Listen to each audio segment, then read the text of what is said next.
சாத்தானை தேவன் காலின் கீழ், நம்முடைய கால்களின் கீழே நசுக்கி போட நாம் என்ன செய்ய வேண்டும் என்பதை நம்ம பார்த்துக்கிட்டு வரோம். ஜெபத்தை செய்யும் போது சாத்தானை தேவன் உங்க கால்களின் கீழே நசுக்கி போடுகிறார். கவனிக்கிறீங்களா? ஜெபிக்கிற விசுவாசிகள் சாத்தானை மேற்கொள்வார்கள். ஆமென் சொன்னவங்களுக்கு தான் அது பலிக்கும். ஜெபம் பண்ணாத விசுவாசிகளை சாத்தான் ஜெயிப்பான். எல்லாம் சொல்லுங்க. ஜெபிக்கிற விசுவாசிகள் சாத்தானை ஜெயிப்பார்கள். ஜெபிக்காத விசுவாசிகளை சாத்தான் ஜெயிப்பான். நீங்க எப்படின்னு பக்கத்துல பார்த்து கேளு. இதெல்லாம் சொன்னா கூட சரி, ஆளு ஜெபம் பண்ண சாத்தான் நம்மளை ஜெயிச்சிருவானே, நம்ம ஜெபத்துல உட்காரணுமே, இப்பெல்லாம் இதெல்லாம் சொன்னா கூட சில ஆள் என்ன செய்ய மாட்டாங்க, அது அப்படின்னு. ஆனா இப்ப தெரியாது, பின்னாடி ரொம்ப வருத்தத்துல கொண்டு போய் விட்டு. அதனால சபை நல்ல ஜெபத்துல நீங்க உட்காரணும். சாத்தானை நீ ஜெயிக்கணும். அல்லேலூயா, ஆமென். ஏதோ கதை கேட்டு போற மாதிரி இருக்கக்கூடாது, ரசிச்சுட்டு போகக்கூடாது. பிரசங்கம் ரசிக்கிறதுக்கு கிடையாது, பிரசங்கம் கீழ்ப்படிந்து நடப்பதற்கு. அல்லேலூயா, ஆமென். சிலர்லாம் ரசிப்பாங்க, நல்லா சிரிச்சு ரசிப்பாங்க. தப்பு இல்லை சிரிக்கிறது, ஆனா சிரிச்சு ரசிச்சுட்டு போறதுல ஒரு யூஸும் கிடையாது. நீ எவ்வளவுக்கு கீழ்ப்படுகிற அந்த வசனத்துக்கு, எவ்வளவு உன்னை ஒப்பு கொடுக்குற, அதை பொறுத்து தான் பிரசங்கம் உன்னுடைய வாழ்க்கையில தேவன் கிரியை செய்வார். ஆண்டவருக்கு மகிமை. ரசிக்கல பிரசங்கம், வாழ்க்கையில கடைபிடிக்க பிரசங்கம். ஆமென். உன் வாழ்க்கையில ஜெபம் இருக்கணும். ஜெபம் இருந்தா தான் நீ சாத்தானை நீ மேற்கொள்ள முடியும். இல்லாட்டி அவன் உன்னை மேற்கொண்டுவான். உண்மை. ஜெபிக்காத ஆள் பரலோகம் வர முடியாது. இது உண்மையோடையும் உண்மையான வார்த்தை, 100க்கு 100 உண்மையான வார்த்தை.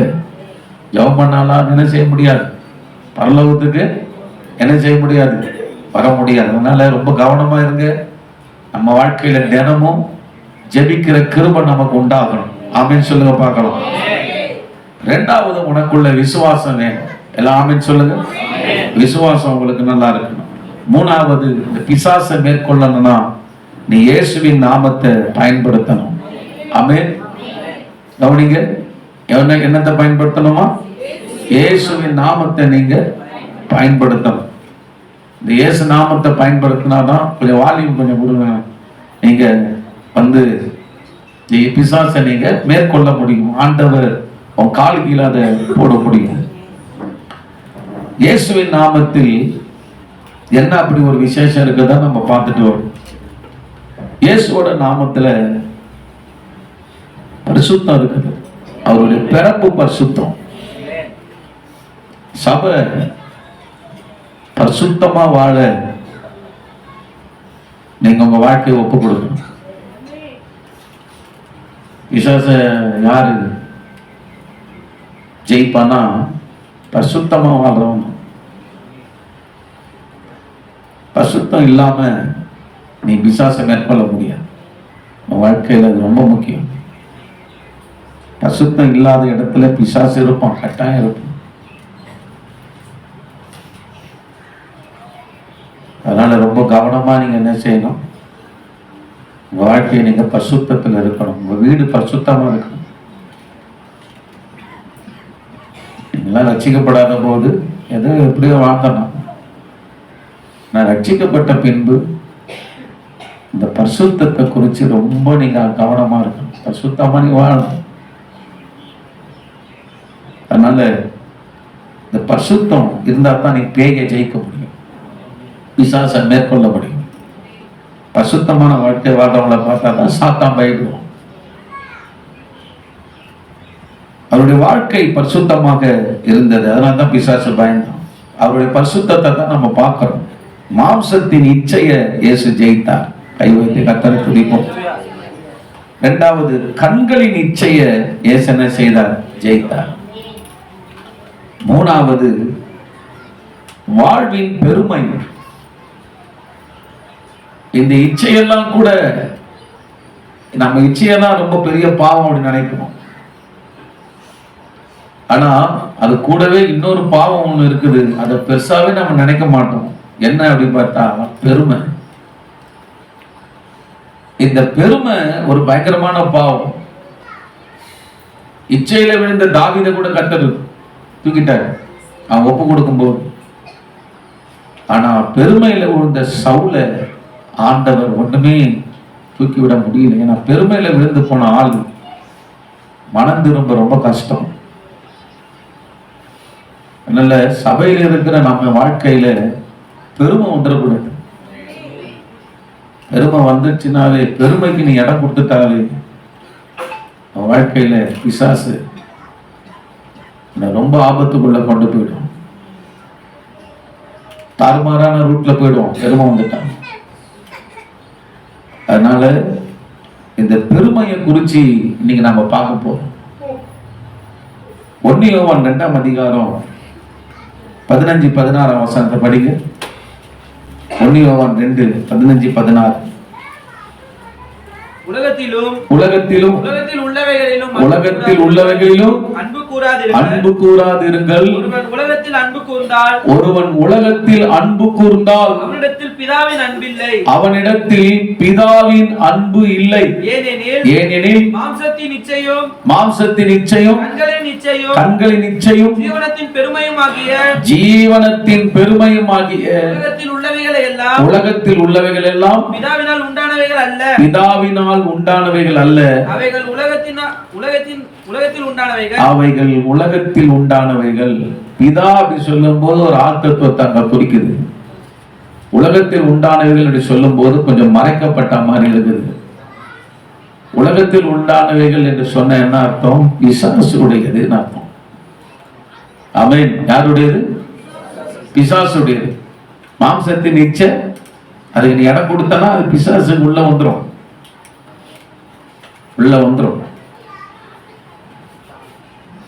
கண்களின் இச்சை இடம் கொடுத்தா பிசாசு உள்ள வரும். 3வது பெருமைக்கு இடம் கொடுத்தா பிசாசு உள்ள வரும். இது பிதாவால் உண்டானது கிடையாது பெருமை. இந்த பெருமை பிசாசால் வந்தது. முதலாவது ஆண்டவர் படைத்த மனிதனை, மனுஷியை ரொம்ப அழகா அவங்கள படைச்சார். தெய்வ மகிமையில அவங்கள படைச்சார். ஆதாம் ஏவாளும் அந்த ஏதேன் தோட்டத்துல மகிமையா இருந்தாங்க. ஆனா என்னைக்கு இந்த பிசாசு பெருமையின் உபதேசத்தை அவன் பண்ணான், அதை யாருக்கு முதல்ல பண்ணானா? ஏவாளுக்கு தான் பண்ணான். இந்த ஏவாளுக்கு இந்த பெருமை உபதேசத்தை பண்ணும்போது அந்த அம்மா என்ன செஞ்சிச்சுன்னா, ரொம்ப ஆசைப்பட்டு ஆதாமுக்கும் அந்த ஆசையை அவனுக்கும் தூண்டி விட்டு இந்த பெருமையில 2 பேருமே விழுந்து போனாங்க. அந்த பெருமையில விழுந்த உடனே அவங்க நல்ல ஒரு இடத்துல இருந்தாங்க, நல்ல ஒரு பொசிஷன்ல இருந்தாங்க. ஆனா அவங்களுக்கு தெரியாம இந்த பிசாசு பெருமையில விழ வச்சான் பாரு. பெருமையில விழுந்த உடனே என்னன்னா, அந்த நல்ல பொசிஷன் அவங்களை விட்டு விலகிடுச்சு. அதுல இருந்து ஆண்டவர் அவங்களை தூக்கிட்டார். ஏன்னா பெருமை உள்ளவர்களுக்கு தேவன் என்னவா இருக்கிறார்? எதிர்த்து நிற்கிறார். யாக்கோபு 4ஆம் அதிகாரம், யாக்கோபு 4ஆம் அதிகாரத்தை எடுத்துக்கொள்ளுங்க. 6ஆம் வசனம் படிங்க. பெருமை உள்ளவனுக்கு தேவன் எதிர்த்து நிற்கிறார், தாழ்மை உள்ளவர்களுக்கோ கிருபை அளிக்கிறார். அப்ப தேவன் எப்படி யாருக்கு எதிர்த்து நிற்கிறார்? அகைன்ஸ்டா யாருக்கு நிற்கிறார்? ஆண்டவர் பெருமையா இருக்கிறவனுக்கு. பெருமையா இருக்கிறவனுக்கு ஆண்டவர் எதிர்த்து நிற்கிறார். அவனுக்கு ஆண்டவர் உதவியே செய்ய மாட்டார். அவனுக்கு எந்த ஹெல்ப்பும் ஆண்டவர் பண்ண மாட்டார். அதனால இந்த பெருமை என்ன செய்யக்கூடாது, நம்முடைய வாழ்க்கையில உள்ள இடம் குற்றாது. ரொம்ப கவனமா நாம இருக்கோம். இந்த பிசாசு எப்படி அந்த பெருமையை ஆதாம் ஏவாளுக்குள்ள கொடுத்தான் அப்படின்னா, அவன் சொன்னான், நீங்கெல்லாம் இந்த கனியை நீங்க சாப்பிட்டுட்டா என்னவாயிடுவீங்கன்னா, நீங்கெல்லாம் கொஞ்சம் அப்படி ஒரு மகிமை உன் மேல வந்துடும். என்ன வந்துடும் உனக்கு? நீ இப்ப இருக்கிற இந்த பொசிஷனை விட கொஞ்சம் டாப் லெவல்ல உனக்கு கொஞ்சம் அதிகாரம், பவர்லாம் கிடைச்சிரும் அப்படின்னு என்ன செய்தான் பிசாசு? ஏமாத்தான். சிலர்லாம் ஏமாத்தி பெருமைக்குள்ள உள்ள வச்சிருவோம். ஆதியாகமம் 1:26. பின்பு தேவன் நமது சாயலாகவும் நமது ரூபத்தின் படியையும் மனுஷனை உண்டாக்குவோமாக. யாரை உண்டாக்குவோன்னு சொன்னாரு? யாரை உண்டாக்குவோன்னு சொன்னாரு? பைபிள் எல்லாம் பார்த்தீங்களா? பைபிள் எல்லாம் பார்த்தீங்களா? மனுஷனை உண்டாக்குவோமாக அப்படின்னு ஆண்டவர் என்ன சொன்னார். ஆதியாகமம் 2ஆம் அதிகாரம் 7-8 வசனம் எடுத்துக்கங்க. தேவனாகிய கர்த்தர் மனுஷனை பூமியின் மண்ணினாலே உருவாக்கி ஜீவ சுவாசத்தை அவன் நாசியிலே ஊதினார். மனுஷன் ஜீவாத்மானான். தேவனாகிய கர்த்தர் கிழக்கே ஏதேன் என்னும் ஒரு தோட்டத்தை உண்டாக்கி தாம் உண்டாக்கின மனுஷனை அதிலே வைத்தார். அப்போ கவனிங்க, களிமண்ல முதல்ல மனிதனை மனுஷிய ஆண்டவர் செய்றார். செய்யும் போது அவங்களுக்கு ஆண்டவர் கொடுத்த பேர் என்ன? ஆதாம் ஏவாளெல்லாம் கொடுக்கல, மனுஷன் தான் முதல்ல சொன்னார். மனுஷன். அப்போ தேவன் ஒன்றை பேர் வைத்தார்னா, மனுஷன் பேர் வச்சார்னா, அது கடைசி வரைக்கும் என்னதான், உயிர் போற வரைக்கும் அது மனுஷன் தான். ஆனா இந்த பிசாசு பாருங்க, இவங்களை மனிதன் தானே தேவன் சொன்னாரு, மனுஷனை உண்டாக்கும் போது தானே சொன்னாரு. ஆனா பிசாசு இவங்களுக்கு கொடுத்த பேர் என்ன தெரியுமா? மனிதர்கள் அல்ல, நீங்க அந்த கனியை சாப்பிட்டீங்கன்னா என்னவாகுவீங்க? தேவர்களாக நீங்க மாறுவீங்க. ஆதியாகமம் 3ஆம் அதிகாரம் எடுத்துக்கங்க, 4ஆம் வசனம். அப்பொழுது சர்ப்பம் ஸ்திரீயை நோக்கி, நீங்க சாகவே சாவது இல்லை, நீங்கள் இதை புசிக்கும் நாளிலே உங்கள் கண்கள் திறக்கப்படும் என்றும் நீங்கள் நன்மை தீமை அறிந்து மனிதர்களாக இருப்பீர்கள் அல்ல, தேவர்களை போல் இருப்பீர்கள் என்று தேவன் அறிவார் என்றும் என்றது. இவங்களை ஆண்டு படைக்கும் போது என்னென்ன படைச்சாரு? அசனம் இப்ப கேட்டீங்கல்ல, என்னென்ன படைச்சாரு? மனிதனாதான் படைச்சாரு. ஆனா இங்க பிசாசு என்ன சொல்றான் பாருங்க, பெருமையை ஏத்தி விடுறான். பெருமை ஏத்தி விடுறான்.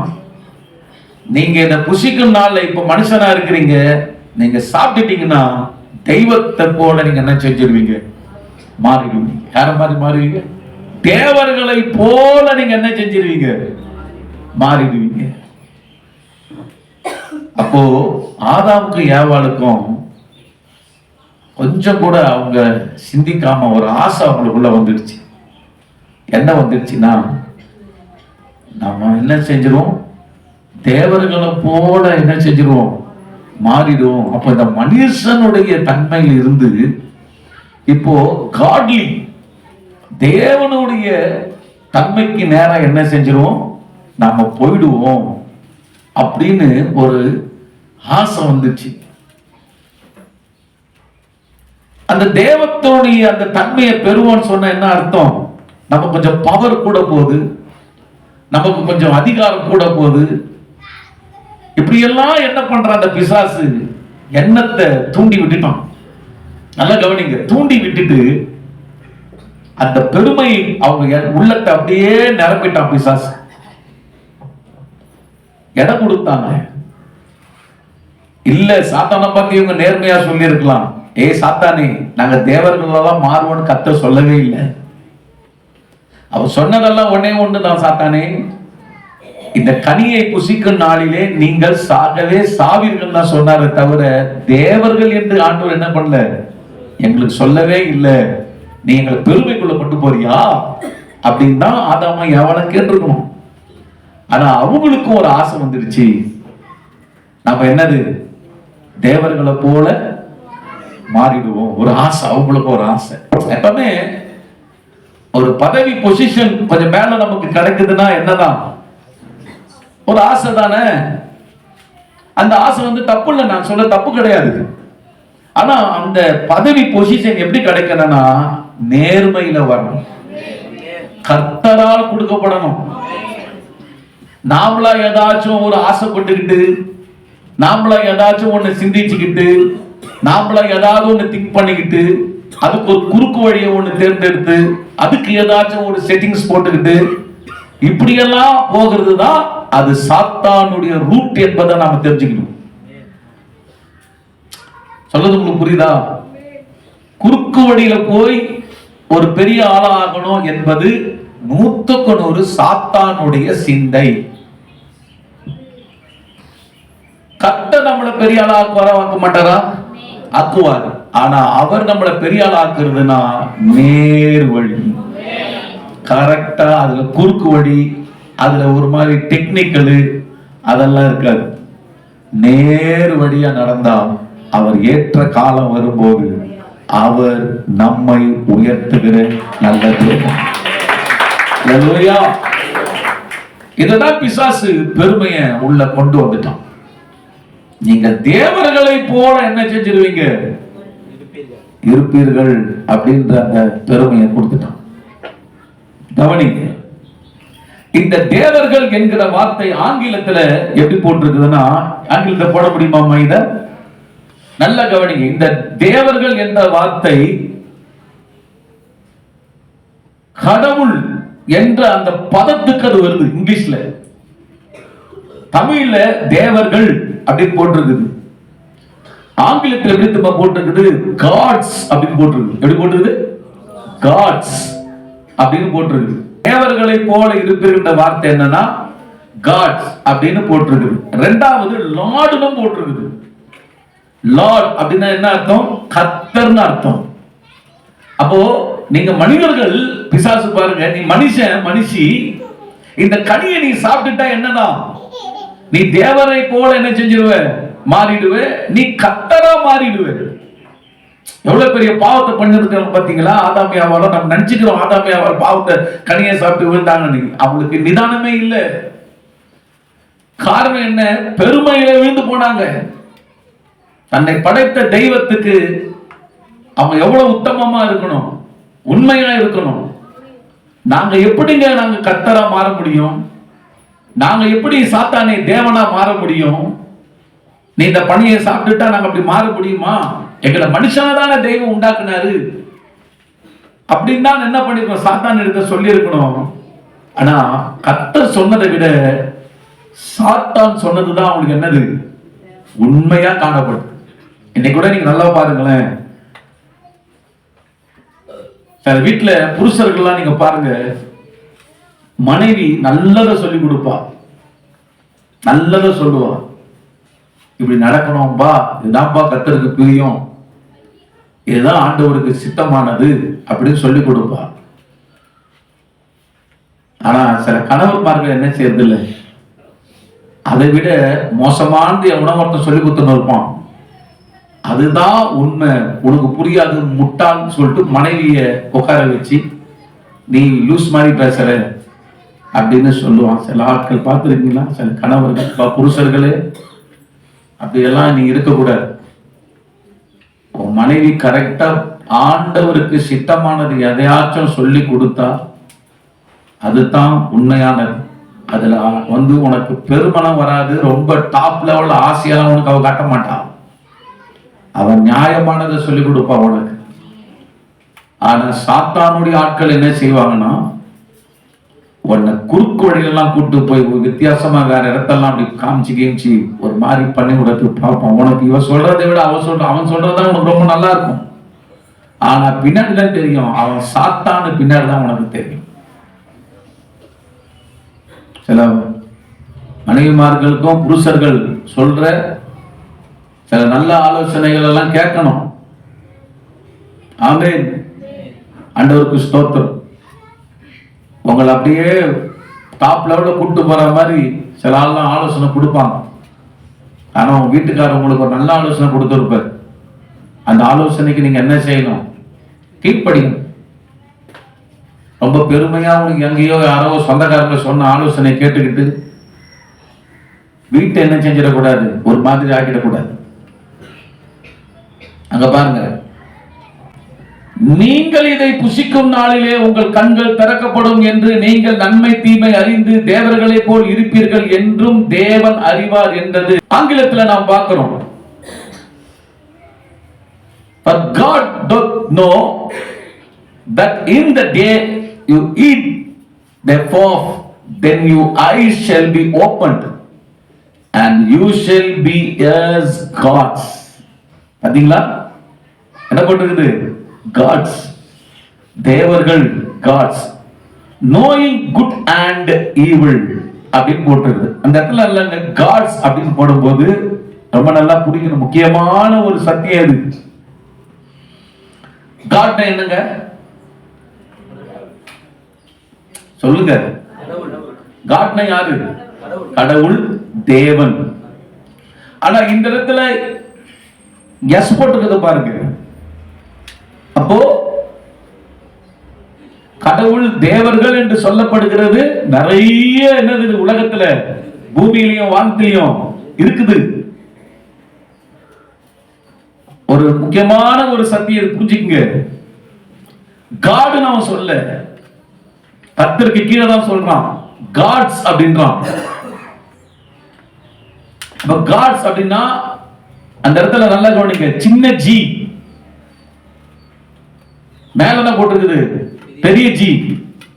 எப்போ பைபிள் படிக்கும் போது இந்த காட் என்ற வார்த்தையை ஆங்கிலத்தில் நல்லா கரெக்டா கொடுத்திருக்கிறாங்க. கவனமா படிக்கணும். நம்ம தேவன் அப்படின்னு எங்கெல்லாம் வருதோ அங்கெல்லாம் பெரிய ஜி போட்டிருக்கோம். அப்போ காடுன்னு தானே இதுவும் போட்டிருக்குதுன்னா அந்த இடத்துல எங்க பார்த்தாலும் சின்ன ஜி தான் போட்டிருக்கும். இந்த இடத்துல சின்ன ஜி போட்டதுன்னா நம்முடைய தேவன் அது குறிப்பிடல. அது உலகத்தில் இருக்கிற 33 கோடி தேவர்கள் சொல்றாங்கல்ல, குட்டி குட்டி காட்ஸ், அந்த தெய்வத்தை தான் அது குறிப்பிடுது. புரியுதா உங்களுக்கு? புரியுதா இல்லையா? மறுபடியும் சொல்றேன், மா கவனிங்க. அதாவது வீடியோ ஓடிக்கிட்டு இருக்குது, யூடியூப்ல எல்லாம் வரப்போகுது. நான் அங்க பாக்குறேன், ஒவ்வொருத்தர் அப்படியே சிரிச்சுக்கிட்டு கொண்டுதான் எவ்வளவு கஷ்டப்பட்டு ஒரு பிரசங்கத்தை பண்ணிக்கிட்டு இருக்கிறோம்ல. யோசிச்சு பாருங்க.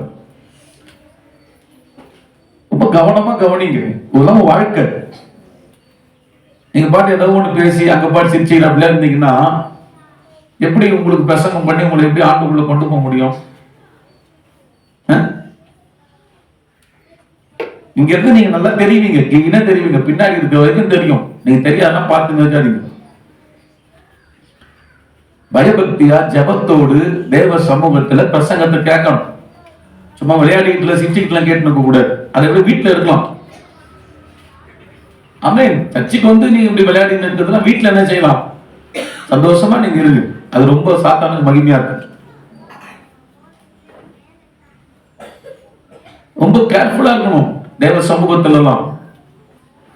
கடவுள் உங்ககிட்ட பேசிக்கிட்டு இருக்கிறாரு, விளையாடிக்கிட்டு இல்ல. ஆண்டவன் கூட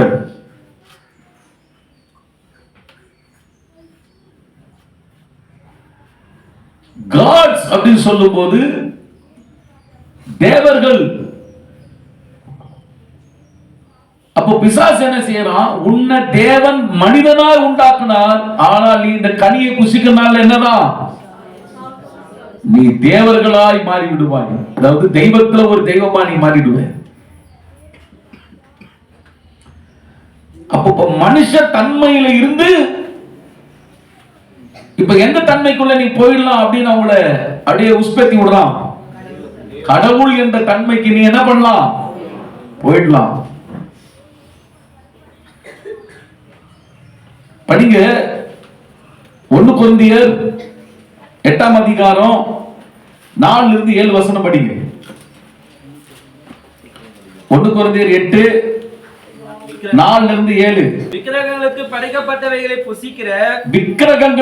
படைக்கப்பட்டவைகளை புசிக்கிற விஷயத்தை பற்றி உலகத்திலே விக்கிரகமானது ஒன்றும் இல்லை என்றும் ஒருவரே அன்றி வேறு ஒரு தேவன் இல்லை என்றும் அறிந்திருக்கிறோம். வானத்திலேயும் பூமியிலேயும் தேவர்கள் எண்ணப்படுகிறவர்கள் உண்டு. இப்படி அநேக தேவர்களும் அநேக கர்த்தாக்களும் உண்டா இருந்தாலும் பிதாவாகிய ஒரே தேவன் நமக்கு உண்டு. கைகளை தட்டி ஆண்டவரை நாம் துதித்து ஸ்தோத்திரம் பண்ணுவோம். விக்கிரகங்களுக்கு படைக்கப்பட்டவைகளை புசிக்கிற விஷயத்தை பற்றி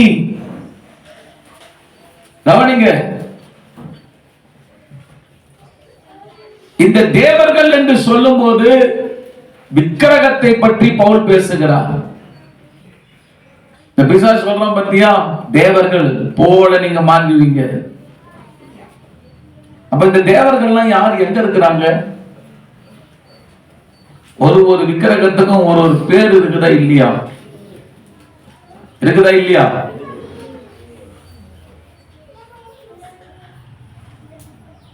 அந்த ஒவ்வொன்றும் ஒரு தேவர்கள். நல்லா தெரிஞ்சுக்கங்க.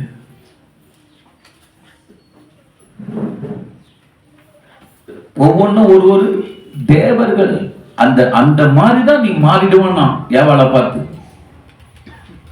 ஆதாம பார்த்து, தேவர்களை போல. அவன் கர்த்தரை போல மாறுவீங்கன்னு சொல்ல. ஏன்னா பெரிய ஜீ போடலாங்க, சின்ன ஜீ போட்டுருக்குது. அப்போ கர்த்தர் பிள்ளைகளை விக்கிரகத்துக்கு படைக்கப்பட்டவர்களை புசிக்கிற விஷயங்களை குறித்து சொல்லும் போது அங்க அந்த இடத்துல எது வந்தாங்க நிக்குது? தேவர்கள். விக்கிரக ஆராதனை செய்யற இடத்துல கர்த்தர் வருகிறவர் அல்ல, தேவர்கள் வந்து அங்க உட்கார். அதனால்தான் அவைகளுக்கு படைக்கப்பட்டது என்ன செய்யக்கூடாது?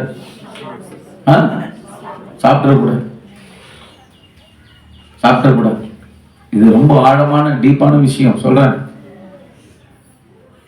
என்ன ஒரு சோறு தானே, அதுக்கு மகிமைப்படுத்தி வைக்கிற ஒரு பொருள். அப்ப அந்த இடத்துல தேவர்கள் இறங்குறாங்க. யார் இறங்குறாங்க? ஆமா, கல்யாணம், அது இது ஃபங்க்ஷன், அப்படி இப்படி நீங்க போகும்போது அந்த இடத்துல யாரு இருக்கிறா? ஆமா. நிறைய வீட்டுலலாம் ஏன் குழப்பம் வருது தெரியுமா? ஏன் ஒரே சண்டை, பிரச்சனை?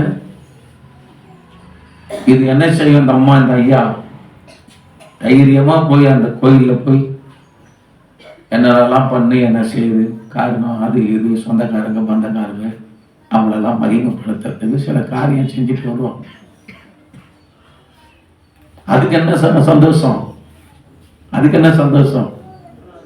நீ ஆண்டரோட பிள்ளை, தேவர்களா இருக்க, என் சன்னிதானத்துக்கு என்ன பண்ணிருக்கிற? நீ வந்திருக்கிற, உன்னை நான் லைட்டா முடிச்சுக்கிறேன். வீட்டுக்கு வரும்போதே கூடவே வரும் அழகா, வந்து அழகா வந்து உட்காந்துக்கும். வீட்டுக்குள்ள உட்காந்துச்சுன்னா ரத்த கலர் ரணகலம் தான். விக்கிரகம் மட்டும் சாதாரண கிடையாது, நல்லா புரிஞ்சுக்குங்க. பின்னாடி யார் இருக்கிறது? தேவர்கள். மதுரை சிஏ கேம்புக்கு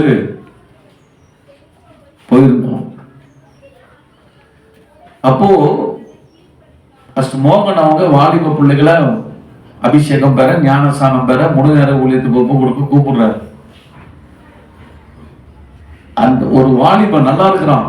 ஆக்சுவலா அவன் ஐடி இன்ஜினியரிங் படிக்கிறவனா இருப்பான்னு நினைக்கிறேன். நல்லா படிப்பு, பார்க்கறதுக்கு நல்ல வெள்ளையா, நல்லா ஸ்மார்ட்டா இருக்கிறான். அவன் நின்றுகிட்டு இருக்கிறான், நானும் பின்னாடி நின்று கத்தரை எல்லாம் ஜெபம் பண்ணிட்டு இருக்கிறோம். திடீர்னு அப்படி பனாபாரு அலறான், கத்துறான், முறுக்கிறான். அவனை பார்க்கும்போது கண்டிப்பா அவன் ஐடி படிச்ச நல்ல ஒரு பிரில்லியண்டான பையன். எல்லா பாஸ்டர்களும் கையை காலை பிடிச்சி அமுக்குறாங்க. அப்படின்றான். ஆண்டவருடைய சமூகம் இறங்குது. நினைக்கிறேன், என்ன நல்லதானே வந்து நின்னான். அந்த தேவ சன்னிதானத்துல வந்து நின்ன உடனே அவனுக்குள்ள இருக்கிற ஆவி அலற ஆரம்பிக்குது. அதுக்கு பிறகு சரி, இவங்க அமுக்குட்டு அனுப்பிச்சுக்கிச்சு சரி பண்றான். ஆனா பண்ணிட்டு இருக்கிறாங்க, அவன் கத்திட்டே இருக்கிறான். அதுக்கப்புறம் நான் பிரேயரை நிறுத்திட்டு நேராக போயிட்டு நான் சொன்னேன், இங்க வச்சு எதுவும் பண்ணாதீங்க, அது இப்போதைக்கு அடங்காது.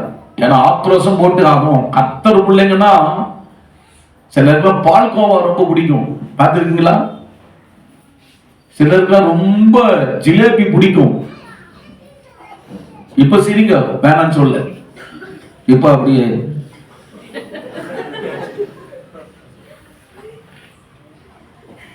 அந்த மாதிரி சாத்தானுக்கு எப்படின்னா, நீ அவனுக்கு சம்பந்தப்பட்ட இடத்துல போய் நின்னா அவனுக்கு உன்னை ரொம்ப பிடிக்கும், சாப்பிட்டுருவான் உன்னை.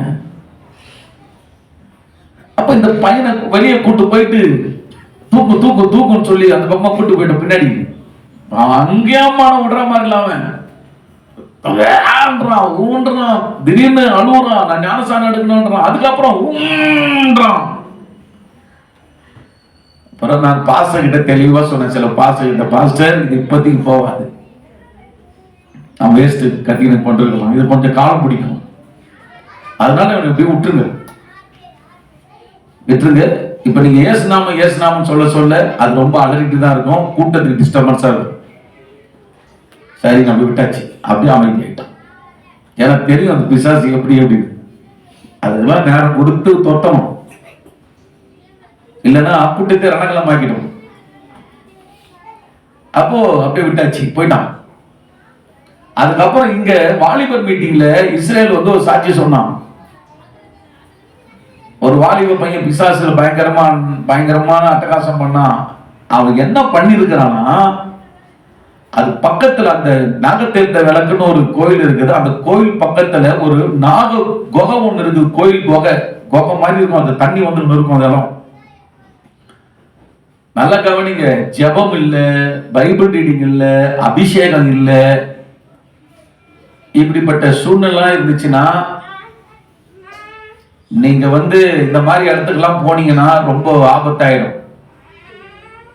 இது என்ன பண்ணுச்சுன்னா, இவன் உள்ள போயிருக்கான், அந்த குகை உள்ள போய் பயமா இருக்கும். நான் போயிருக்கிறேன், பயமா இருக்கும். தூங்குற ஆள்லாம் கொஞ்சம் தட்டி விடுங்க, தூங்க பிசாசு எல்லாம் தூக்கம் ஒரு சில இருக்கும், தட்டி தட்டி விடுங்க, எல்லாம் கேட்க வைப்பான் பிசாசு.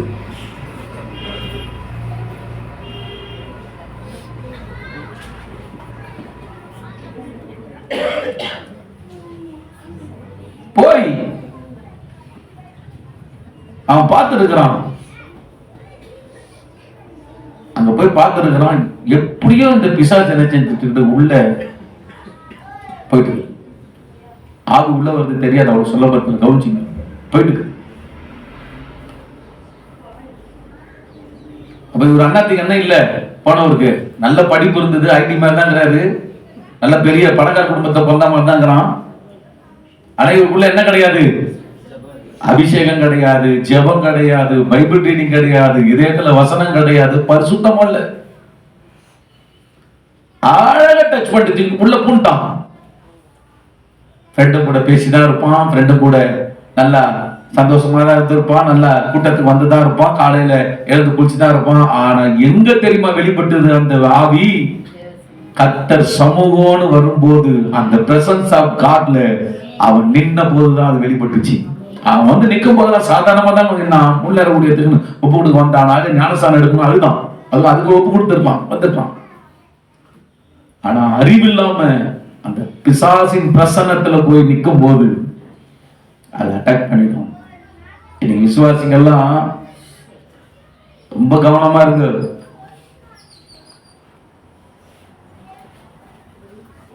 கண்ட இடத்துக்கு என்ன செய்யுது போறது. ஒரு ஒரு அளவு கிடையாது, லிமிட் கிடையாது. போய் என்னத்தை பண்ணிட்டு வரீங்க? கண்டதை இழுத்துட்டு வரீங்க. வீட்டு வந்து நல்ல கவனிங்க, குடும்பத்துலதான் கைய வைக்கும். நீ போவாத இடத்துக்கு போனா முதல்ல பொண்டாட்டி புருஷன் உங்களுக்குள்ளதான் சண்டை வரும்.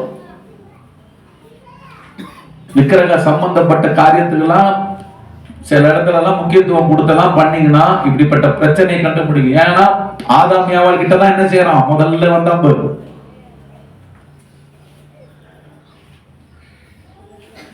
ஆபிரகாம் இருக்கிற அவர் ரட்சிக்கப்பட்ட புதுசுல ஒரு சாட்சி சொன்னார். பாஸ்டர், மரியாள் போல ஒரு உருவம் நைட்ல வந்து என்ன பண்ணுச்சேன்னு என்ன பயமுறுத்தி மெரிச்சி ஒரு மாதிரி என்ன பண்ணி விட்டுச்சு பாஸ்டர். அப்போ அவர்கிட்ட கேட்டேன், வந்து புதுசு, அப்பதான் ரட்சிக்கப்பட்ட புதுசு. என்ன பிரதர்னா, எங்கேயோ மரியாளுடைய அந்த தேர் பவனி என்ன செஞ்சிருக்குது, ஏதோ ஒரு விழா போயிருக்கிறாரு. என்ன பிரதர்? அப்புறம் பிரதர் ஞாபகம்தா? அதை பார்த்து நின்று பார்த்தாரா, அது என்னன்னு ஒண்ணும் தெரியல. அது கரெக்டா வந்துருது பாரு வீட்டுக்கு. நீங்க நம்மள நினைச்சுக்கிறோம் ரோமன் கேத்தலிக் எல்லாம் அங்க கூட என்ன இயேசுநாதர்ல ஒண்ணும் கிடையாது. மரியாள் ரூபத்துல பிசாசு என்ன செஞ்சுட்டு இருக்குது? வேலை செஞ்சுட்டு இருக்குது. கவனம். ஒரு டூரிஸ்ட் மாதிரி சும்மா நீங்க போய் பார்த்துட்டு வரலாமே தவிர, அது கூட நல்ல ஜபத்தோட இருந்தாதான். இல்லாட்டி என்ன செய்யும்? அழகா மரியாதை சொல்ல, நானும் வந்து உட்கார உன் மேல உட்கார்ந்து சொல்லி உட்காந்துக்கும். எந்த இதுமே சரி. ஏன்னா இவங்க யாரு? காட்ஸ். இந்த காட்ஸ் எங்க இருக்கிறாங்க தெரியுமா? 1 கொரிந்தியர்ல பாக்குறோம். என்னம்மா போட்டீங்களா? 1 கொரிந்தியர் 8ஆம் அதிகாரம் 4ஆம் வசனம். அதான் கவனிங்க. விக்கிரகங்களுக்கு படைக்கப்பட்டது என்ன செய்யக்கூடாது? சிலர் சாப்பாடுறாங்க பாத்துக்கிறீங்களா? எதை கண்டு வச்சாலும் என்ன பண்றது? கொடுமை. எதை வச்சாலும் சாப்பிடு. இதுல கொஞ்சம் மிளகா போடு, இதுல கொஞ்சம் உப்பு போடு, இதுல கொஞ்சம் மிளகாத்தூள் போடு, எண்ணெயை ஊத்து. குடலை கோழி வச்சா கூட சாப்பிடுது. என்ன அப்படியான ஒரு கேவலமா இருக்கிறோம் நம்ம. நல்லா புரிஞ்சுக்கங்க. சாப்பிட வேண்டியதான் சாப்பிடணும். ஆமென். சோத்திரம். போன வாரம் பார்த்தோம், கொழுப்பு சாப்பிடக்கூடாது. பிக் போட்டு வெளியே ஹார்ட் அட்டாக் வரும். ஐயோ பாஸ்டர், ஆமா, ரத்தம் சாப்பிடக்கூடாது. விக்கிரகங்களுக்கு படைக்கப்பட்டத சத்தமா? ஆமா. ஒரு அம்மாவுக்கு நான் சொல்லிக்கிட்டே இருந்தேன், நீங்க ரொம்ப டேஞ்சர் பண்ணிக்கிட்டே இருக்கிறீங்க. வீட்டுக்காரமா மலைக்கு போற எனக்கத்தான் கொடுக்குறாங்க. அம்மா தாயே மதப்போ அந்த பக்கமா சோத்தம் ரொம்ப அப்படியே ஒட்டி பரட்டிங்க அப்படியே அதை செய்யுது. கவனிங்க, சாத்தம் குடும்பத்தில் கிரியை செய்ய ஆரம்பிச்சிருவோம். செஞ்சிடலாம், என்ன கொடுக்குறாங்க. அதுக்கப்புறம் ஒரே பிரச்சனை, ஒரே போராட்டம். ஏன் வருது? ஏன் வருது? ஏன்னா நீ தானே கொடுக்குற. கவனமா இருக்க சபையே, விளையாடாதீங்க. பவுல் தெளிவா போட்டிருக்கிறார். விக்கிரகங்களுக்கு படைக்கப்பட்ட விஷயங்களை புசிக்கிற விஷயங்களை பற்றி ஒன்றுமில்லை என்றும் ஒருவரே என்று வேறொரு தேவர் இல்லை என்று அறிந்திருக்கிறோம். கவனிங்க, வானத்திலும் பூமியிலும் தேவர்கள் எண்ணப்படுகிறவர்கள் உண்டு. நம்ம கண்ணுக்கு தெரியாத ஒரு பயங்கரமான ஆவிகளின் உலகம் வானத்திலும் இருக்குது, பூமியிலும் இருக்குது. போட்டுக்கிறா? For though there be that are called gods, தேவர்கள்னு கூப்பிடுறாங்களாம். whether in heaven in earth. heaven என்னது? வானங்கள். நம்ம வானம் நினைச்சுக்கிறோம் பரமபிதா மட்டும்தான் வானத்தை உட்கார்ந்துக்கிறான்னு நினைச்சுக்கிறோம். இல்ல, வானத்துல தேவர்கள் எண்ணப்படுகிற தெய்வங்கள் என்ன செஞ்சிட்டு இருக்குது வானத்துல. கவனிக்கிறீங்களா? பயங்கரமா நிறைய என்ன செய்யுது, வானங்கள்ல இருக்குது. இரண்டாவது, ஆர் இன் எர்த், இந்த பூமியிலையும் தேவர்கள் எண்ணப்படுகிறவர்கள் இருக்கிறாங்க. நல்லா புரிஞ்சுக்க. இவங்களதான் என்ன செஞ்சிட்டு இருக்கோம் நம்ம ரட்சிக்கப்படாத போது? நம்ம ரட்சிக்கப்படாத போது இதுங்களதான் நம்ம என்ன செஞ்சுக்கிட்டு இருந்தோம்? இது வர மரியாதை வர கொடுக்கணும். இதுங்களதான் என்ன செஞ்சுக்கிட்டு இருந்தோம்? நம்ம எல்லாரும் வணங்கி கொண்டு இருந்தோம். நல்லா புரிஞ்சுக்குங்க. நம்ம கும்பிட்டது சாமி தான், அது எந்த மாற்றமும் இல்லை. ஆனா என்ன சாமி கும்பிட்டு இருந்தோம்? வானங்கள்ல இருக்கிற தேவர்கள், பூமியில இருக்கிற தேவர்கள், இவைகளை தான் நம்ம என்ன செஞ்சுட்டு இருந்தோம்? கும்பிட்டுக்கிட்டு இருந்தோம். புரிஞ்சுதா உங்களுக்கு? புரிஞ்சுதா உங்களுக்கு? ஆமென். As there be gods many and lords many, தேவர்கள் எண்ணப்படுகிறவர்கள் நிறைய பேர் இருக்கிறாங்களாம், வானத்திலும் பூமியிலும். இரண்டாவது லார்ட்ஸ்னு போட்டிருக்குது. லார்ட்ஸ் என்ன அர்த்தம்? தமிழ்ல கர்த்தர்னு போட்டிருக்குது. அநேக கர்த்தாக்களும் உண்டு போட்டிருக்குது. நல்ல கவனிங்க. அப்போ கர்த்தாக்கள் என்று சொல்லப்படுகிற தேவர்கள் இந்த பூமியில் என்னது இருக்கிறாங்க, வானத்தில் என்னது இருக்கிறாங்க. நம்மளை சுற்றி அங்கங்க உலகம் எல்லாம் வச்சிருக்கிறாங்க. ஒரு ஒரு கோட்டை, அங்கெல்லாம் யார் இருக்கிறது? புரிஞ்சுக்கணும், நல்லா புரிஞ்சுக்கணும். யார் இருக்கிறது அங்கெல்லாம்? புரியுதா இல்லையா? யார் இருக்கிறது? யார் இருக்கிறது? யார் இருக்கிறது? யார் இருக்கிறது? பின்னாடி சொல்லுங்க. யார் இருக்கிறது? அங்க இருக்கிறாங்க தான், தேவர்கள் தான் இருக்கிறாங்க. ஆனா பவுல் அப்போஸ்தலன் அழகா நமக்கு சொல்றாரு பாருங்க, 6ஆம் வசனத்துல, பிதாவாகிய ஒரே தேவன் நமக்கு உண்டு. கைகளை தட்டி ஆண்டவருக்கு நாம மகிமை கொடுப்போமா? அல்லேலூயா, அல்லேலூயா. நல்ல கவனிங்க. நமக்கு எல்லாம் தேவர்கள் என்று சொல்லப்படுது. இங்க ஒரு தெய்வம், இங்க ஒரு தெய்வம், இங்க ஒரு தெய்வம் என்று அப்படி கிடையாது. நமக்கு ஒரே தேவன் தான் நமக்கு இருக்கிறாராம். அல்லேலூயா, அல்லேலூயா, அல்லேலூயா.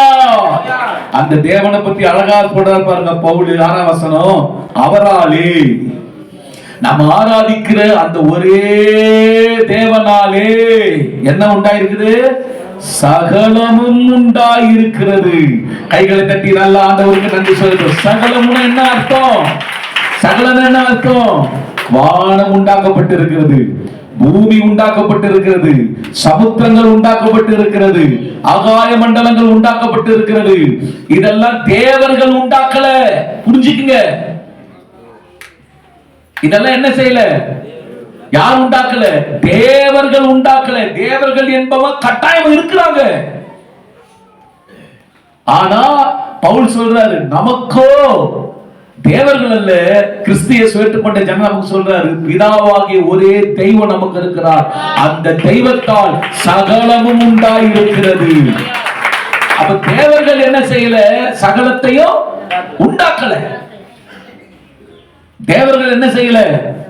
சகலத்தையும் உண்டாக்கல. சகலத்தையும் உண்டாக்குனவர் யார்தான்? ஏசப்பா தான். இந்த அறிவு நமக்கு இருக்கணும். அதுதான் பவுல் 7ஆம் வசனத்துல சொல்றாரு பாருங்க, ஆகிலும் இந்த அறிவு எல்லா இடத்திலும் இல்ல. இன்னைக்கு நமக்குள்ள அறிவு இருக்குதா? இந்த அறிவு இருக்குதா? சர்ச்சைக்கு வந்து இருக்கிறவங்கள தான் பார்த்து சொல்றேன், இந்த அறிவு நமக்கு இருக்குதா? இந்த குரூப்ல இருக்கிற சொல்லுங்க, இந்த அறிவு நமக்கு இருக்குதா? அப்ப கூட அறிவு இல்ல, அப்படி இல்ல பாஸ்டர், அந்த அறிவு இல்ல பாஸ்டர், நாளைக்கு கூட எல்லாம் ஒண்ணா பண்ணிப்போம். யாருக்குன்னா தெய்வம் வந்து நிக்க மாட்டார், தேவர்கள் வந்து நிற்கும். 1க்கு 10 வந்து நிற்கும். ஏன் பொண்ணு இவன் சொன்னா தச்சுக்குதான் வந்தான், அவன் எனக்கு தான் அவன் இதெல்லாம் பண்ணான், நான் போவனா? அது வந்துச்சு நல்லதான் பண்ணுவான். ஒரு ரத்தத்தெல்லாம் குடிச்சுதான் போகும். ஏசுநாதர் ரத்தம் கொடுத்த தெய்வம் கிடையாது, ரத்தம் குடிக்கும். உங்களுக்கு ரத்தத்தை குடிக்கும் தேவர்கள். இந்த அறிவு நமக்கு என்னது? சொல்லுங்க, இருக்கணும். அத பவுல் நல்லா சொல்ற. இந்த அறிவு நிறைய பேருக்கு இல்ல. இந்த அறிவு இல்ல. எது வந்தாலும் சாமிதான், இதுவும் சாமிதான், அதுவும் சாமிதான். சில சொல்ல எல்லாம் ஒண்ணுதான். எப்படி சொல்ற எல்லாம் ஒண்ணுன்னு? எல்லாம் ஒண்ணுலாம் கிடையாது. எங்களுக்கோ பிதாவாகிய தேவன் ஒருத்தர் தான். 10 11 கிடையாது. அது உங்க குரூப். எங்களுடைய ஆண்டவர் யாருன்னா ஒரே தேவன். அவர் சகலத்தையும் உண்டாக்கின தேவன். அல்லேலூயா. அவருக்கென்று நாங்க உண்டாயிருக்கிறோம். இயேசு கிறிஸ்து என்னும் ஒரே கர்த்தர் தான் எங்களுக்கு இருக்கிறார். அவர் மூலமா சகலமும் உண்டாயிருக்கிறது. அவர் மூலமாய் நாங்களும் உண்டாயிருக்கிறோம். பவுல் சொல்ற இந்த அறிவு இல்லையா? அப்போ இந்த தேவர்கள் எண்ணப்படுகிற அந்த பெருமையை தான் என்ன பண்ணிட்டான் பிசாசு கொடுத்துட்டான். இந்த தேவர்கள் எப்படி வந்தாங்க உங்களுக்கு லைட்டா சொல்லி முடிச்சிடுறேன். பிசாசு பரலோகத்தில் இருக்கும்போது கலகம் பண்ணான். என்ன கலகம் பண்ணான்? தேவனுக்கு மேல நான் உட்கார்றதுக்கு என்னால முடியும், அதனால அங்க தூதர்கள் ஏஞ்சல்ஸ் நிறைய பேர் இருந்தாங்க. கோடான கோடி ஏஞ்சல்ஸ் இருந்தாங்க. அத ஒரு கூட்டத்தை என்ன பண்ண தெரியுமா பிசாசு? என் சொல்படி நீங்க கேட்டு என் கூட வந்தீங்கன்னா உங்களை எல்லாருக்கும் ஒரு இடம் கொடுப்பான். டாப் லெவல்ல உங்களுக்கு இடம் கொடுப்பான் பிசாசு. அப்போ தேவனை உண்மையோடு பரிசுத்தத்தோடு தொழுது கொண்டிருந்த ஏஞ்சல்ஸுங்க இந்த லூசிபர் சொன்ன வார்த்தையை நம்பி என்ன பண்ணாங்கன்னா ஒரு கூட்ட ஏஞ்சல்ஸ் என்ன பண்ணிட்டாங்க? சாத்தான் கூட வந்துட்டாங்க. இந்த லூசிபர் என்று சொல்லப்படுகிற தூதன் கிட்ட வந்துட்டாங்க. வந்த உடனே நல்ல கவனிங்க. இப்ப தேவன் இதயத்துல சிந்திக்கும் போதே யோசிக்கிற தேவன். இதயத்துல சிந்திக்கும் போதே யோசிக்கிற தேவன். சாத்தானுக்கு சிந்திக்கிறது யோசிக்க மாட்டான். நீங்க சிந்திக்கிறதா சாத்தானுக்கு தெரியாது. நீ செய்யறத வச்சுதான் சாத்தானுக்கு தெரியும். ஆனா தேவனுக்கு நீ சிந்திக்கிறதே தேவனுக்கு தெரியும். அப்ப சாத்தான் தான் இருதயத்துல அப்படி சிந்திக்கும் போது அவன் அந்த சிங்காசனத்தை விரும்புறான், என் சிங்காசனத்தை விரும்புறான் தெரிஞ்ச உடனே ஆண்டவர் என்ன பண்ணிட்டார்னா இனி இந்த இடத்துல இருக்கிறதுக்கு இவனுக்கு தகுதி கிடையாது சொல்லிட்டு அங்க இருந்து சாத்தான் என்ன பண்ணிட்டார்னா லூசிபரை புடிச்சு தள்ளிட்டாரு. வானத்திலிருந்து கீழே விட விட்டாயே, தள்ளப்பட்டாயே. அப்படி தள்ளும் போது அவன் ஒட்டியா அவன் என்ன பண்ணல, உழல. அவன் கூட இருந்த அவன் கூட பேச்ச கேட்டு போன அத்தனை ஏஞ்சல்ஸுமே என்ன பாவிங்க தானே. அவங்கள இனிமேல் இந்த பரலோகத்தில் விட்டு அவங்களும் என்ன பண்ணுவாங்க, கலகம் தானே பண்ணுவாங்க. அதனால அவங்களையும் ஒட்டுமொத்தமா தள்ளிட்டாரு. இப்படி தள்ளும் போது என்னாச்சுன்னா ஒரு கூட்ட ஜனம் என்ன பண்ணுச்சுன்னா வானத்திலேயே அப்படி டெட்டு போட்டுருந்தாங்க. அப்ப சாத்தான் சொன்னா என் கூட வந்தா உங்களுக்கு ஒரு இடம் கொடுப்பேன்னு சொன்னல. நீங்கள் எல்லாம் தேவர்கள். நீங்கள் எல்லாம் யாரு? தேவர்கள். நீங்க தங்க போற இடம் வானம். ஹெட் குவார்டர்ஸ் உங்களுக்கு வானம் தான். தங்கிக்கீங்க. அதான் வான மண்டலங்களில் உள்ள பொல்லாத ஆவிகள் நம்ம பார்க்கிறோம். பவுல் சொல்றார் எபேசியர் எழுதும் போது 6ஆம் அதிகாரத்துல அந்த தேவர்கள் கிட்ட தான் நமக்கு போராட்டம் இருக்குது. இந்த வான மண்டலத்துல இந்த தேவர்கள் என்ன பண்ணிக்குது? ஒரு அப்படியே பயங்கரமா இருக்குது. 30 தேவர்கள் இருக்குது. பூமியிலே சேர கூட்டம் வந்தா பிசாசு. பூமியிலே உங்களுக்கு இடம் கொடுக்குறேன் வாங்க, இடம் கொடுக்குறேன் வாங்கன்னு சொல்லி நம்ம எல்லாம் ஒண்ணு சேர்ந்து கடைசியா தேவன் நம்ம நரகத்தை தள்ள போறாரு. ஆனா நரகத்தை தள்ளுற வரைக்கும் தேவனுக்கும் தேவ ஜனத்துக்கும் நாம எரிச்சல் ஊட்டிக்கிட்டே தான் இருக்கணும். தேவ ஜனங்களை சும்மாவே விடக்கூடாது நாம அப்படின்னு சொல்லி இன்னைக்கு வரைக்கும் அந்த போராட்டத்தையும் கழகத்தையும் பிசாசு என்ன செஞ்சுக்கிட்டு இருக்கிறோம், உண்டாக்கிட்டு இருக்கிறோம். நல்லா புரிஞ்சுக்கிங்க. அப்போ இதெல்லாம் நடந்ததெல்லாம் ஆதாம் ஏவாளுக்கு தெரியாது. ஆனா தேவர்கள் சொன்ன உடனே அப்ப பெருமையில மயங்கி விட்டுட்டாங்க. இத கடைசியான அவர் சொல்லிடுறேன். பிசாசு பெருமையில உன்னை எப்படி தான் விழ வைப்பான்? ஆசை காட்டுவான். ஆசை. நீ இப்படியா மாறிடலாம், நீ இப்படியா இல்லலாம், நீ இப்படியா உயர்ந்துடலாம், நீ இப்படியா போயிடலாம், நீ டாப்ல வந்துடலாம், எங்க வரலாம், எல்லாத்துக்குமே வரலாம், வரணும், ஆசைதான், தப்பே கிடையாது. ஆனா எப்படி வருவேன்? கர்த்தர் சித்தம் இருந்தாதான் வருவேன். ஆமென். கர்த்தர் சித்தம் இல்லாம ஏதோ நமக்கு ஆசையை தூண்டி தூண்டி தூண்டி தூண்டி விடுவது கர்த்தர் சித்தம் கிடையாது. எப்பவுமே உங்களுக்கு சொல்லிக் கொடுக்கிறேன். நீங்க ஆசைப்பட்டதெல்லாம் உங்களுக்கு அடையணும், கொள்ளணும் அப்படின்னு தேவனை கூப்பிடாதீங்க தயவு செய்து. உங்க ஆசையை நிறைவேற்றி வைக்கிறதுக்கு நியாயமான ஆசை நிறைவேற்றி வைப்பாரு. ஆனா நம்ம ஆசையெல்லாம் நிறைவேற்றி வைக்கிறதுக்கு அவரை கத்தர நாம கத்தரா ஒரு நாள் அதுக்கு வர மாட்டார். ஆனா பிசாசு எப்படி தெரியுமா? நம்மளுக்கு தேவையில்லாம ஆசையை தூண்டி தூண்டி விடுவான். அது குறுக்கு வழி போ, அதுக்கு இந்த வழி போ, போய் சொல்லு, ஏமாத்து, அப்படியே வந்துடலாம் வந்துடலாம், மேல வந்துடலாம் வந்துடலாம் வந்துடலாம், அப்படியே நம்மளை கூட்டு போய் கடைசியில் என்ன பண்ணுவோம் தெரியுமா? நமக்குன்னு ஒரு இடம் இருந்தது தெரியுமா? அந்த இடம் கூட இல்லாத அளவுக்கு வாஷப் பண்ணுவான். கவனம், ஏன்னா பெருமைக்கு செம பவர் இருக்குது. பெருமை உள்ள இடத்துல தெய்வம் ஒரு நாள் என்ன செய்ய மாட்டாரு, இறங்கவே மாட்டார். பெருமை பண்றவங்க அசிங்கப்பட்டு தான் போவாங்க.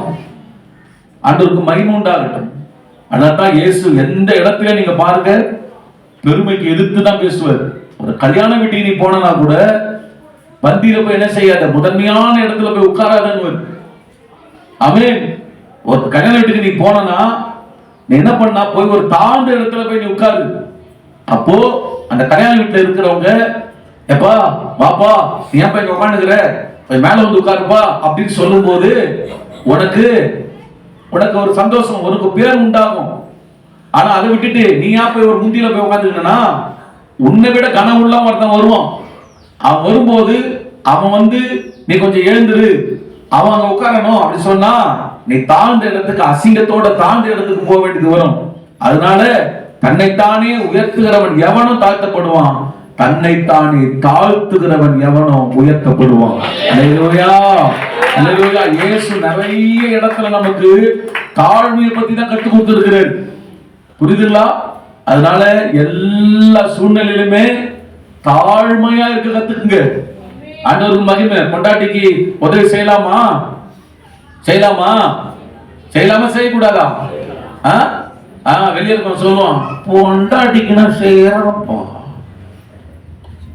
என் பொண்டாட்டி தான் நான் செய்யறேன், உன் பொண்டாட்டி செய்யலையே கேட்கணும்.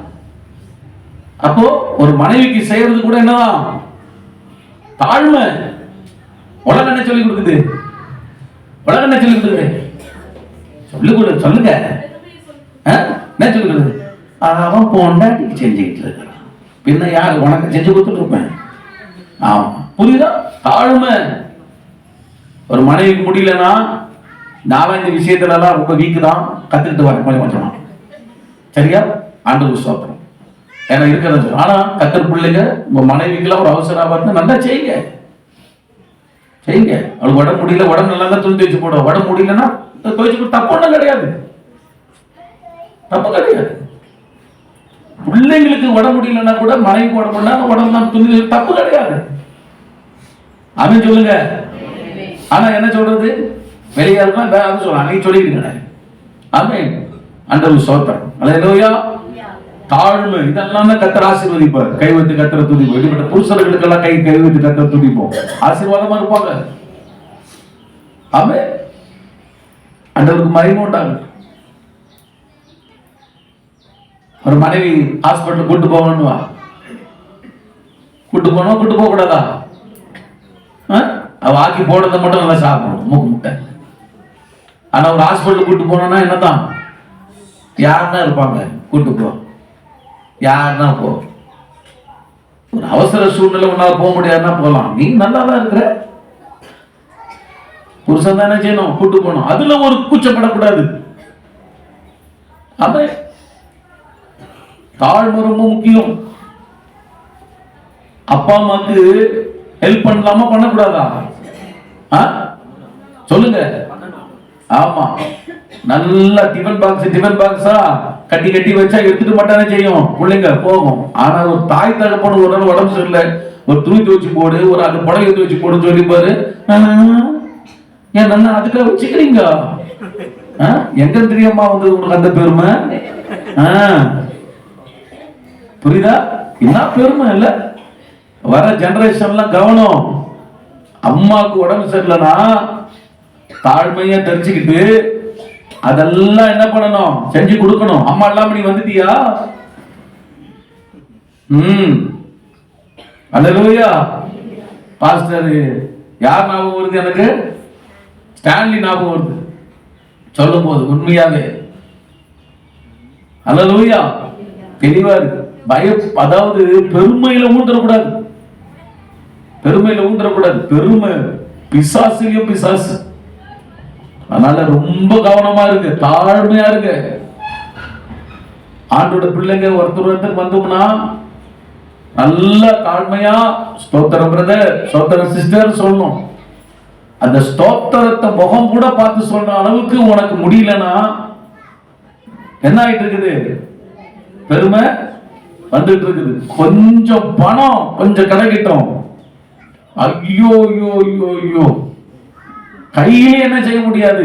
எங்கேயோ ஒரு கிரகத்துல இருந்து அப்படியே மகிமையா ஒரு ஏதோ பிறவி இறங்கி வந்துட்ட மாதிரி ஆளு. என்னதான் எங்கிருந்து வந்துச்சு இதெல்லாம்? என்ன நிலைமையில நாம இருந்தோம், எந்தெந்த நிலைமையில இருந்தோம், எப்படி இருந்தோம், ஏது இருந்தோம், எல்லாத்தையும் மறக்காம ஞாபகம் வச்சுக்கணும். எவ்வளவு பணம் வந்தாலும் எவ்வளவு காசு வந்தாலும் சரி, ஆமென், அது எல்லாம் மறந்துட்டு கொஞ்சம் பணம் வந்த உடனே அப்படி அந்த நடைய ஒரு வித்தியாசமா தான் தெலுக்கு மிளிக்கு இசையார சொல்லியிருப்பாரு ஆண்டவர். எங்கந்திரி வந்தது இவளுக்கு இந்த நட, எங்கந்திரா வந்தது இவளுக்கு இந்த நட வந்துச்சு, என்ன பண்றது சாத்தான். அப்படி அந்த அந்த ஒய்யாரம் வீட்டில் இருக்கிற சிஸ்டர் சொல்லும், இனி மரியாதை கொடுக்காத, இனி என்னத்த மரியாதை கொடுக்கறது, நமக்கு தான் இதெல்லாம் இருக்குது. அப்ப இல்லாத போது கொடுத்தல, இருக்கும் போது இருக்குது, அப்ப சீக்கிரத்தை விட்டு போகுதுன்னு அர்த்தம். அந்த பேச்சுக்கே ஆண்டவர் அடிச்சிருவார். இருக்குதேனாலும் தாழ்மையோடு இருக்கணும். அல்லேலூயா சொல்லுங்க, அல்லேலூயா. என்ன வந்தாலும் கர்த்தர் கற்றுக் கொடுக்குது எல்லாமே நீ தாழ்மையாய், தாழ்மையாய். ஆமென். கொம்பு என்ன செஞ்சிட கூடாது, முளைச்சிட கூடாது. கொம்பு முளைச்சிட்டாவே என்னதான், முட்டை தான் வரும். கொம்பு வர வைக்கவே வைக்காதீங்க, அதை அப்படியே என்ன பண்ணுங்க, அது ஆற வச்சு அப்படியே ஒரு லெவல்லே வச்சிருங்க, அதை வளர விட்டுறாரு. சரியா? எல்லாம் பாரு, வீட்டுக்கு போனா கால் பாட அப்படியே ஆட்டிக்கிட்டு அப்படியே உட்காந்து, எந்த ஊர்ல இருந்து வந்த ஆள்ற இதுன்னு அழகாம இருக்கும். அப்படியே அப்படியே அப்படியே மட்டும் பேசல என்ன பேசல, அந்த காலை கொஞ்சம் கீழே யாருக்க அப்படியே ஆட்டிக்கிட்டே அப்படியே பேசணும் அப்படியே அப்படியே அப்படியே வீட்டில் ஃபோன் பேசணும். அப்படியே பாஸ்ட் வந்து பெருமா பாஸ்ட் ஹலோ என்ன ஹலோ என்ன நொல்ல உன் காதுக்குள்ள எங்க இருந்து வருது இதெல்லாம், எங்க இருந்து வருது? உள்ள உட்காந்துங்கிறான் அர்த்தம். தாழ்மையா இருக்கிற என்ன செய்வாங்க, எடுத்து சொத்தரம் பண்ணி அந்த போனுக்கு என்னெல்லாம் தூக்கி ஒரு வாரம் வச்சுட்டு வந்திருக்கிறாங்களே ஏது என்னன்னு பார்த்து பேசி கீசி போன பிறகு அதுக்குன்னு ரொம்ப உட்காந்து அங்கேயே போட்டு பிளேடு போட்டுறக்கூடாது. யார் வீட்டுக்கு போனாலும் சோத்திரம் கை வைத்து கட்டுற தூதி சொல்லிக் கொடுக்க வேண்டியதா இருக்கு. சில வீட்டுக்கெல்லாம் போனா என்னதான் அவங்களுக்கு அடுத்த வேலை என்ன செய்யும் சொல்லுங்க, சத்தமா சொல்லுங்க, அடுத்த வேலை இருக்கும் அவங்களுக்கு. இந்த அம்மா என்ன செய்வது, இந்த ஐயா என்ன செய்யுது, போ உட்கார்ந்தா எப்ப என்னமோ இவனுக்குனா வீட்டு வேலை இருக்கிற மாதிரி மத்தவங்களும் வேலைன்ற மாதிரி 1.5 மணி நேரம் உட்காந்துரும். அப்புறம் என்ன சொல்றது, நீ உட்காரவே மாட்டேற, நான் பேசுறதுக்கு என்ன செய்யுமா, உட்காரவே மாட்டேற, எப்படி உட்கார, அடுத்த வேலை அவனுக்கு இருக்குது, அவங்களுக்கு இருக்குது. 2 வார்த்தை பேசணுமா, வந்ததை பேசணுமா, போய்கிட்டே இருக்கணும். ஆமென் சொல்லுங்க. அப்ப உட்கார்ந்து என்ன செஞ்ச கூடாது, பேசக்கூடாது. ஆமென் சொல்லுங்க பார்க்கலாம். கவனிக்கிறீங்களா? யாருடைய நேரத்தை என்ன செய்யக்கூடாது, அதுல பெருமையான பேச்சு வேற, பெருமையா பேசுறது. ஆட்டோட பிள்ளைங்க என்னைக்கும் சிம்பிளா இருக்கு, சிம்பிளா இருக்கு. போட்டுக்கிற நகை காரை அத்துக்கிட்டு போயிடுவான். ஆமா புரியுதா? காமிச்சுக்கிட்ட அம்மா இங்க தொங்கறதும் இங்க தொங்கறதும் இதுல பொங்கறதும் இங்க தொங்கறதும் எல்லாம் அப்படியே போட்டு நிற்கும் வந்து கல்யாணத்துல. நான் சொல்றேன், காது இருக்காது, காது இருக்காத நான் கோபத்தை அவன் அறுத்துருவான். சிம்பிளா இருங்க. அவன் ஆம்பளைங்க கூட சரி, இப்பெல்லாம் ஆம்பளைங்க செயின் போட்டு நிக்கிறாங்க, அது ஆச்சரியமா இருக்குதானே. பொம்பளைங்க என்ன செய்ய வேணான்றோம், நகை எம்மா போட அவன் போட்டு செயின் போட்டு அப்படி அப்படி பட்டெல்லாம் திறந்து விட்டுருன்னு என்ன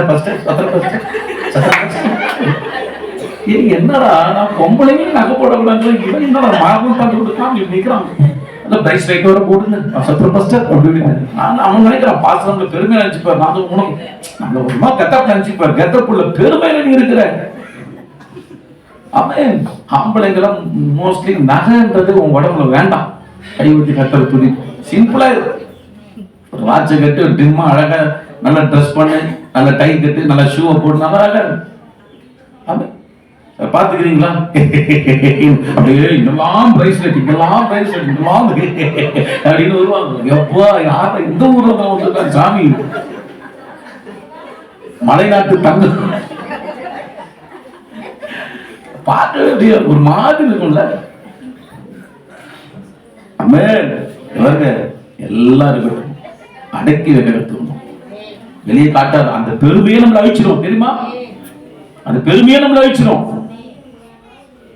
நீ ரொம்ப நகைலாம் போட்டு நாங்க கல்யாணத்துக்கு போட்டு அப்படி போங்க. ஒரு நாள் ஒரு பாஸ்டர், என்ன சிஸ்டர் வந்தான் பாஸ்டர், பெட்டியெல்லாம் காலியா இருக்குது, பீரோலாம் காலியா இருக்குது. ஐயோ என்ன ஆச்சு? நீ தானே போட்டு அலைஞ்ச. அவன் பார்த்தான், இங்க ஒரு இடத்துல பார்த்தான், வீட்டுல எல்லாம் வீட்டா இருக்கும் பொழுது வந்தா கரெக்டா மேட்டர் முடிச்சா போயிட்டான். நல்லவன். உன் பெருமையை உடைக்கிறதுக்கு வந்திருக்கிறான். கத்தர் அமிச்ச தூதன். சோத்திரம். இல்லையா? புரியுதா உங்களுக்கு? பெருமை அழியுது. நமக்கு எல்லாம் பெருமை தான். பெருமை தான் அழிவே காரணம். அதனால ஆண்டவர் இன்னைக்கு இந்த பெருமைலாம் எங்களுக்கு வேணாம்ப்பா, தாழ்மையா நாங்க இருக்க பதிவு செய்யணும். சிம்பிளா இருக்கு. கிறிஸ்தவ ஜாலியா இருக்கு. சிம்பிளா இருக்கு. சின்ன நகை போடுங்க. சின்னதா சிஸ்டர்கள் சொல்றேன், ஆம்பளைங்க கம்மல் போட்டுக்கிறது, அதுக்கு தக்க கம்மல் போட்டு வரணும். பின்னிடுவேன். கம்மல் என்ன செய்யக்கூடாது ஆம்பளைங்க? ஆமென். கம்மல் போடக்கூடாது. வெளிநாட்டுல விபச்சாரம் செய்யறவங்க இந்த கம்மல் போடுவாங்க. மொத்த காதல கம்மல் போடுவாங்க. சரியா? அது வெளிநாட்டு பழக்கம். நம்ம நாட்டு என்ன செய்யுது? காதுல கம்மலை போடும். கம்மலை போட்டு வந்து அதுல வேற அப்படி இருக்கிறவங்க கம்மல் போட்டு வந்தா என்ன ஆகுது? அதனால தயவு செய்து சொல்றேன், இதெல்லாம் என்னது பெருமை. நான் எவ்வளவு அழகு பாரு, என் பியூட்டி பாரு அப்படிலாம் முட்டாள்தனமான வேலையில செஞ்சிடக்கூடாது. செய்யக்கூடாது. சில நாள் பாரு ஜீன்ஸ் பேண்ட் எல்லாம் அத்துன்னு விட்டுக்கிறோம். அப்படி இருக்கலாம். அப்பெல்லாம் நம்ம என்னவோ இருக்கணும். இப்ப பார்த்தா அப்படியே பின்னாடி எல்லாம் பின்னாடி தான் அறுக்கல, அப்படியே அத்துக்கிறோம். கேட்டா அது பெருமை. அவனுக்கு பெருமையா இருக்குது. அவனுக்கு நான் தான் இழுத்து, நான் தான் இழுத்து, கேவலமா இருக்குது. இதெல்லாம் என்ன எங்க கூட்டு போகுது? பெருமை. பெருமை கூட்டு போகுது. அதனால இது நம்மளை எருமையா மாத்திருக்கு. பெருமை என்ன செய்யும்? எருமையா மாற்றும். அதனால பெருமை கடவுள் சாத்தான். பெருமை பெருமை இல்லாம இயேசு போல தாழ்மை தேவன் உங்களுக்கு